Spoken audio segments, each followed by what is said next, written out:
Welcome to the Wealthy Woman's Podcast, a podcast for high-achieving women who are great at making money but struggle to build wealth.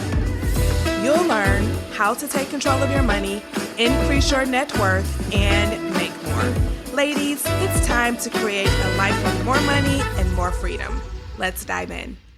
Well, hello, everyone. Welcome back to the podcast. Today, we are talking about football lessons that can be turned into financial lessons. Listen, there is a really cool backstory to this that I will be sharing with you in a second. This is going to be such a fun episode. But before we get into it, I wanted to let you know that I will be hosting a brand new workshop for the new year. I want you all to start the new year. I want you to start 2025 with a money plan in place so that you can make it your wealthiest year yet. Okay, so there will be 2 times for this workshop. We're doing it at the end of December because I want you to enter 2025 with your plan. So the 2 times will be Sunday, December 29th at 1 p.m. Eastern Standard Time, or Monday, December 30th at 7 p.m. Eastern Standard Time. The title is The Ultimate 2025 Money Planning Workshop, where we're going to get really clear on what's important to you and what you want 2025 to look like. You can grab your spot by just going to the show notes or by going to jermainefoley.com/2025. Listen, this is going to be an interactive workshop where you'll be able to actively plan your financial goals for 2025. Not only will you plan your goals, you'll walk away with action steps to implement immediately. This is not a session where you're just going to sit and listen to me talk. You are going to be doing the work with me. You will not be on camera, but you'll be able to see me and we'll be able to communicate through the Q&A button. Now, I usually charge for this workshop. For the last couple of years, I've charged a small fee, and this year I'm doing something different. I will not charge. It will be completely free, but there will be no replays sent out. So you must join live, and that's why I'm giving you 2 different options. Either on Sunday, December 29th at 1 p.m. Eastern Standard Time or Monday, December 30th at 7 p.m. Eastern Standard Time. Those are your options. There will be no replays, so pick a time that works for you. Schedule this on your calendar. Block off the time. It's going to probably be about a 90-minute workshop. Listen, when I have a workshop that I want to attend, I put it on my calendar and I make it happen. And so I want you all to give yourself that gift as well so that you can enter 2025 with a plan, and a plan that you can actually work and make a reality. So now I'm going to give you a sneak peek at what we'll actually cover. First, we're going to look at how to reflect and reset on 2024. Change happens when we are aware of what went well, what didn't go so well, and what we want to be different, right? So we need to actually be able to look at the past just for a second so that we can learn from it and then move forward. So that's going to be the first part. So step number 2 is we're going to walk through a process that I call the wealth wheel, where we're going to look at 5 areas of your finances, and you're going to reflect on those areas so that you can decide which of those aspects of your money you want to work on, and we're going to prioritize them based on how you fill out your wealth wheel. Number 3, we're going to define your unique financial goals for 2025 and beyond. So we're going to set 3 different kinds of goals. We're going to set your enjoy life goals, which is all about, okay, what are we going to do in 2025 that's going to help us to have a great experience of life? What do you want to prioritize in 2025? What experiences do you want to have? So we're going to create that goal. Then we're going to create financial growth goals, which is all about taking what you learned from the wealth wheel and setting a financial goal that you're going to really work towards in 2025 and beyond. And then the third type of goal we're going to set is a legacy goal. This is all about the future because we don't want to just think about the present, right? Which is all about your enjoy life goal. And we want to go beyond just, your financial foundations, which is what we're going to look at through the wealth wheel, but we want to go even further out and look at, okay, what do I want my life to look like 10, 20, 30 years from now? Because then you could take that vision and bring it to the present, and that can really motivate you throughout the year as you're working towards your financial growth goals. Because those financial growth goals are actually going to set you up to be able to achieve your legacy goals in the future. And I'm going to be sharing my legacy goals with you. My legacy goals light me up. They keep me going, and you need some of those too, because they are your guiding light. They are what keep you moving forward. And then finally, we're going to look at building the skills of having money, not just making it and spending it. And this is all about creating financial habits, new financial habits that will allow you to make 2025 your wealthiest year yet. I'll also show you how I can support you for the entire year, which is, in my opinion, the perfect amount of time to change your life.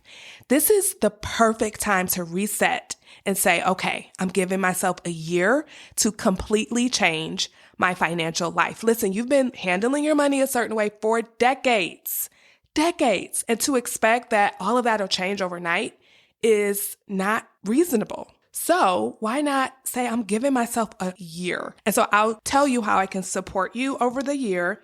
And I'm going to reveal some new exciting ways that are way more accessible for you to work with me if you want me as your guide and as your coach. And I'll share that at the end of the workshop. So if you're interested in learning how to get support, how I can be your accountability partner, your guide, your support system for the next year, I have some exciting news, some exciting opportunities, and I'm going to reveal all of it. Some of it is brand new. All of it actually is brand new. So I'm really, really excited about it. Okay, so let's go ahead and get into the football lessons that can become financial lessons. So here is the backstory. I have 2 teenage sons, and I have always been anti-football. I was okay with them playing flag football, but I was like, nope, you are not playing tackle football. They wanted to so bad, but I was adamant about it. I had my husband on board. And so the boys just kind of gave it up, and they focused on basketball, soccer. They tried all kinds of things, tennis, golf. And it seemed like basketball was going to be the one sport that they really focused on. Now, after COVID, my youngest son, I felt like he needed a different experience when it came to school. And I wanted him to have a smaller environment, and I found a really cool private school that I wanted him to transfer to. And in order to get him on board, after a lot of prayer and reflection and just mind management, I offered him the opportunity to play football for this new school if he was okay with the change, because I wanted him to really be on board with this change because it was a big change. And he agreed. And I think the reason why he agreed was because he could play football, which is what he had wanted to do his entire life. He had begged me to do this. And at the time he was in the 8th grade. So he would be playing in the 8th grade. And then my older son at the time was in the 11th grade. And so, of course, if I'm letting my youngest play, I had to also offer it to my oldest. But he said no, because he had already committed to being on the drum line, and playing football would just interfere with that. However, to my surprise, when it came down to his senior year, he was like, Mom, I want to play football. And so, as you can imagine, my senior son, who had never played football a day in his life other than flag football, having him on that field, that first game, I was a nervous wreck. But I have to tell you, he had an amazing season. At the football banquet, he received all sorts of accolades from his coaches, and they just said they wish they had more time with him. And part of me started to feel a little regretful, like I should have let him play. But then again, I managed my mind and I said, no, everything worked out exactly the way it was supposed to work out. And I didn't let myself go down that rabbit hole of feeling guilty and feeling like I held him back and things like that. I really had to use my life coaching skills on myself to really manage my mind around that. And I knew that everything that happened for him and to him was for his good, and that it was perfect for him. And I just believe that to my core. So let's fast forward to the present moment. My oldest son is now a sophomore in college, and he runs track. He runs track at his leisure. He puts himself into races as an unattached runner, and he's really fast. His time is like a 49.6. And so he's just enjoying that. He's very athletic. He lifts weights. He's just doing his thing, and he's majoring in human biology. Now, my younger son, he is a junior in high school, and he just completed his junior year of football, and he's been playing since the 8th grade, and this was his first year on varsity. So I wrote a cool little post, and I'm going to read it to you, kind of describing how this year unfolded. Okay, so here's what I wrote. Wow, what a season. My shiny boy came into the year as a true sleeper. His coach even told news reporters that he was one to watch out for. And did he ever deliver? He made the news multiple times, scored 5 touchdowns, including a kickoff return, snagged 8 interceptions, and ran 242 yards, even earning Play of the Week with a recovery session at a premier athletic facility. All of this during his junior year and his very first year on varsity. For a mom who was totally anti-football and didn't let him play until 8th grade, watching him rise up this season has been amazing. I was nervous, but seeing him put in the work, step up, and shine out there has been worth every minute. So proud of you, shiny boy. Here's to more amazing seasons ahead. Okay, so that was my post. And it just really summarizes my feelings over the season, right? I was so nervous every single game, but I actually enjoyed going to the games. I enjoyed being there even when it was cold outside. And so to commemorate his season, my husband purchased a piece of art to hang on his wall. It was a picture of him from behind in the middle. So if you look at the piece of art, it's rectangular and he's right in the middle, facing forward. So you see the back of his jersey. So it has the last name Foley and his number 2, and he's holding a football. And on either side of him, there are football lessons, 12 of them to be exact, 6 on each side. And these lessons are so profound and applicable to so many areas of life, including finances. And so with that, I want to share the 12 lessons with you and give you a brief explanation of each, of course, from a financial perspective. So let's get to it. Lesson number 1, always be ready, anticipate, don't react. This is key when it comes to saving money, you all. So, I talk about saving money all the time, and I call it, building a life happens fund instead of an emergency fund. Because sometimes I think the word emergency fund or the phrase emergency fund can just throw people off, and then they feel like they shouldn't ever touch that money unless there's like this huge emergency, right? But the truth is, it's a life happens fund because life will life. Unplanned expenses will occur. You should anticipate them and prepare for them, and don't let them catch you off guard. Anticipate them and always be ready, right? That is the perfect lesson for saving money. Always be saving, always be putting aside money and building up a nest egg that is liquid, which means it's available to you in cash whenever you need it. Lesson number 2, you've got what it takes, but it will take everything you got. Listen, I believe and know that everyone, including you have the ability to not only be financially secure, but to build wealth and leave a legacy. But it won't happen by chance. Listen, my story is one for the books, right? My money was a hot mess. I filed for Chapter 13 bankruptcy, and I made a huge comeback. I have over $500,000 net worth that grows consistently. And if I can figure this money thing out, so can you. I know so many of you have other areas of your life that are going well, right? You make good money in your career or business, but when it comes to this money thing, you just can't figure it out. But I want you to know that you've got what it takes, but it will take everything you got.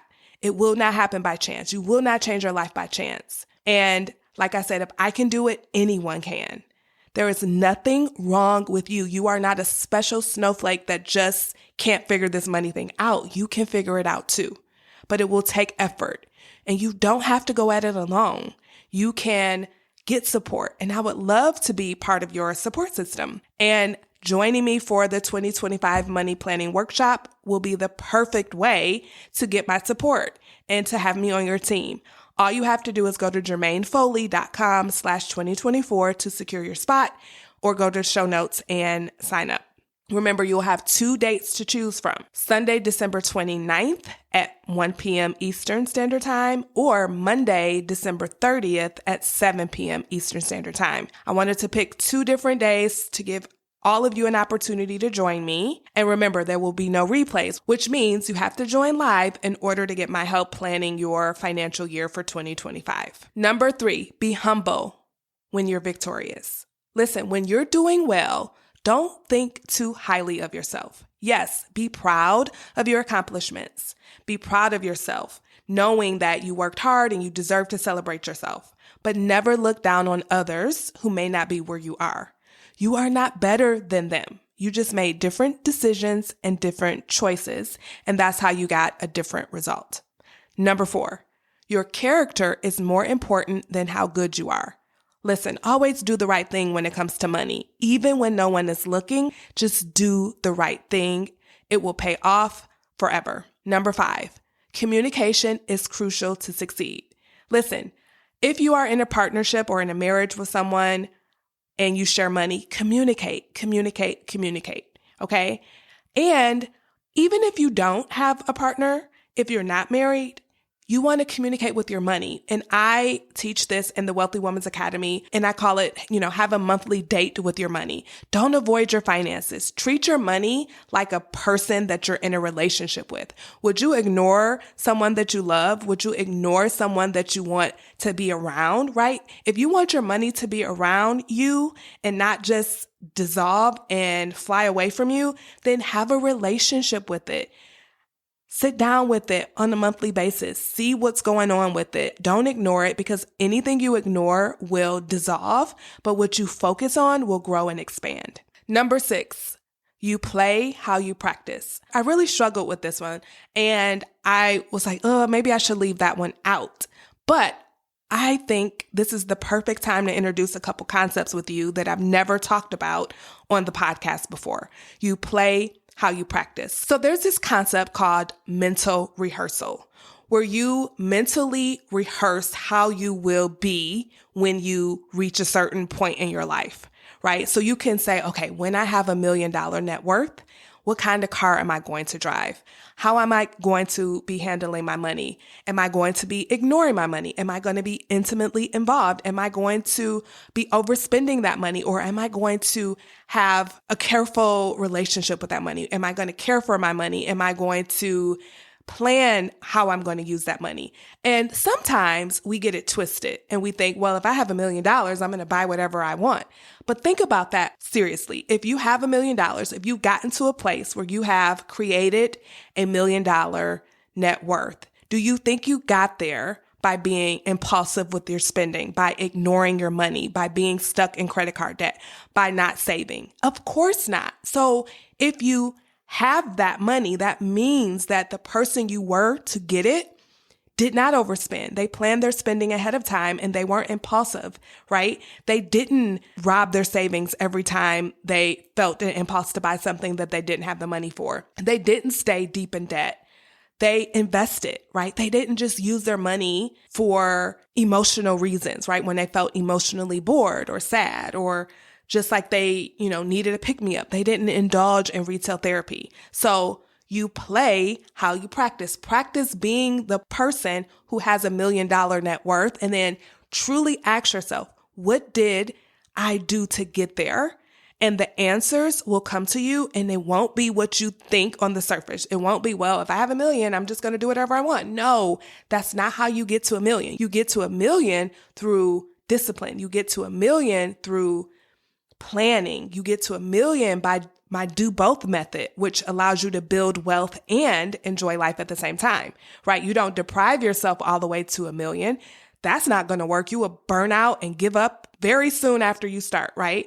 But if you have this balanced approach to handling your money, you will get there. Okay. And then the other thing you can do with this concept of number 6, you play how you practice, is to have mental do-overs. So let's say you go shopping, maybe you indulge in retail therapy and you overspend. Maybe you overspend for the holidays or you overspend for someone's birthday or when you had a vacation or something. Rehearsing your mind how you would do it over if you could. Just have a mental do-over.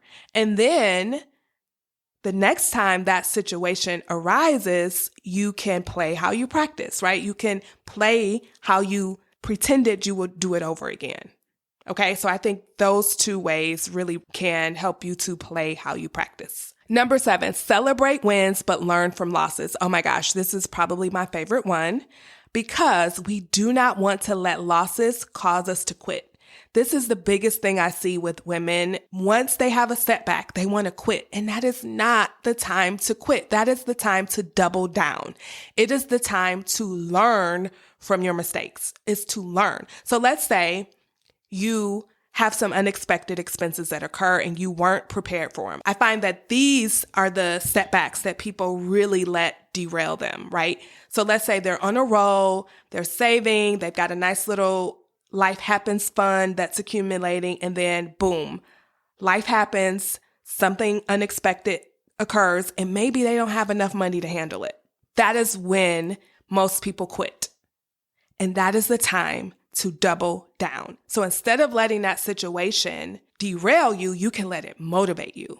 You can get in hustle mode and be grateful that you have some money to tackle the situation, and then get in hustle mode and figure out how you can come up with the rest of the money, and then tell yourself, never again. Never again will I be in a situation where I don't have enough money to cover an unexpected expense. Never again will I be in a situation where I am not prepared for life, right? And that goes back to lesson number 1. Always be ready, anticipate, don't react. So when you have a loss, learn from it. Do not let it derail you. Do not let it make you quit. Just learn from it and double down and say never again. Okay. And then also on the other side, celebrate your wins. When we celebrate our wins, we give ourselves a natural hit of dopamine, a natural little spark of dopamine, and that makes us feel good. And it makes us want to do it again and again and again. So celebrate your wins. Don't just blow past things, right? Maybe you hit a savings goal, or maybe you pay off a certain amount of debt and we just blow past it and we're on to the next, and we don't stop to actually celebrate. And if you think about that in football, every time the team wins, they celebrate. My son's team, they would have a breakfast the next morning. So usually their games were on Friday nights. And then every time they won, the team usually went out to dinner that night, and then they had a breakfast the next morning. So they celebrated their wins and they learned from their losses. So when they lost, usually they didn't go out to dinner that night, but that next morning, the coaches still put on the pancake breakfast and they were able to learn from their losses together as a team. And so take that lesson, take that football lesson and apply it to your finances. Number 8, being disciplined pays off. Listen, this is how habits are born, through practice and discipline. There are 4 stages to change, right? Number 1 is awareness. Number 2 is intention. Number 3 is decision. And the 4th stage of change is discipline, where you practice. So once you make the decision that, hey, I'm getting out of debt, or hey, I'm going to build my emergency fund, or hey, I'm not overspending anymore, I'm going to be more disciplined with my spending, I'm going to be more disciplined with saving, and I'm going to be more disciplined with credit card debt. Once you make that decision, it's time to practice. And practice builds discipline, okay? So being disciplined, practicing your decisions pay off. Okay, number 9, you are part of something bigger than yourself. This is huge. You are not just doing this for yourself. You are doing it for the next generation.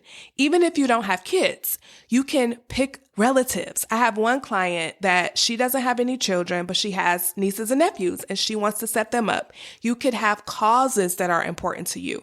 Whatever it is, I want you to tap into something that is bigger than yourself. It could be children, it can be nieces and nephews, cousins, it could be even someone you mentor, or just causes that are dear to you. If you think about somebody like Oprah, she has tons of money, of course, and she has no children, but she opened up a school for girls, and that's her legacy, right? She has so many other legacies, I'm sure, but that's her biggest one that I can think of. And so don't let the fact that, oh, I don't have any children, make you think that you can't make this bigger than yourself. Because when you make it bigger than yourself, that motivates you to keep going. Okay. And that's one of the things we're really going to work on inside of the 2025 money planning workshop. We're going to work on building legacy goals, not just regular old goals. We're going to actually look at legacy goals, because those are the goals, again, that will be your guiding light that will pull you forward. And so make sure you secure your spot in the 2025 money planning workshop. All you have to do is go to the show notes or go to jermainefoley.com/2025. Remember, you have 2 dates to choose from: Sunday, December 29th at 1 p.m. Eastern Standard Time, or Monday, December 30th at 7 p.m. Eastern Standard Time. And there will be no replay. So pick one of those dates. Put it on your calendar, block off that time, about 90 minutes, and be present so you can set yourself up to make 2025 your wealthiest year yet. Okay, we're getting down to the wire. Let's go on to number 10. Believe in yourself. Listen, I want you to know that you can figure anything out. Marie Forleo says, everything is figure-outable. There's nothing in this life that cannot be figured out. There's no financial situation that you have that can't be figured out. Remember my story. If I figured it out, you can too. And so I want you to know that that's true for you. And here's why. It's because you are a human with a human brain, and you have something called human ingenuity, which means that you can figure anything out. Look at our world today. Everything we have is because of a human brain. And human brains are human brains, right? Thomas Edison's brain failed and failed and failed and failed and failed until he didn't, when it came to building the light bulb or creating the light bulb. So your brain is the same type of brain as Thomas Edison's. His brain just has different pathways than yours, right? But it's the same anatomy. And you can figure your thing out. His thing was the light bulb. Steve Jobs' thing was the iPhone. Everybody has their thing. We're not all the same. Your thing can be your finances. Because if you're listening to this podcast, that means you want to be better when it comes to your money. You want to build wealth. You want to create generational wealth. You want to create a legacy. And so use your human brain to do that. So believe in yourself. And if you can't believe in yourself just because, believe in yourself because I'm an example of what's possible. Say to yourself, well, if Jermaine can do it, then I can too. Say to yourself, well, if Jermaine can figure out how to handle her money, I can too. Maybe it's possible that I can too. If you can't go to I definitely can figure this out, you can tell yourself, well, maybe it's possible I can figure it out. And maybe the first step is to just join Jermaine for her workshop. Again, you can do that by going to the show notes or going to jermainefoley.com/2025. But I want you to know that I 100% believe in you, even if you don't believe in yourself, because you are a human with a human brain, and we humans can figure anything out. And I am a living example of that. Number 11, it takes no talent to hustle. Listen, I love this because you don't have to be quote unquote good with money or be good at math or be a finance major or have parents who set you up to know all things finance when you were younger. You don't need any of that to succeed financially. You just need to work at it. Put in the effort. Stop living by default and start living on purpose instead. Because I want you to know that your financial situation didn't just happen to you. You created it. You created it with your thinking, with your mindset. You created it with your feelings and emotions, and you created it with your actions and inactions. And you have the power to create something different no matter where you are and no matter who you are. It takes no special talent to hustle. It takes no special talent to build wealth. I promise you. Okay, number 12. Teamwork is the best work. Listen, so many of us try to figure things out on our own. We tell ourselves we should just know what to do. We should just have this figured out by now, that we shouldn't need help with this. And we suffer in silence, and that is so unnecessary. It's so unnecessary. Listen, I needed help to get my money under control. I needed help with so many things in my life, and so will you, and so do you. It's not a sign of weakness to need support, to need guidance, and to need accountability. And when you can recognize that, that gives you the strength to change your life. And so, again, I would love to be part of your team. I would love to support you and guide you. And the perfect place to start is by securing your spot in the 2025 Money Planning Workshop. You can go to the show notes or go to jermainefoley.com/2025.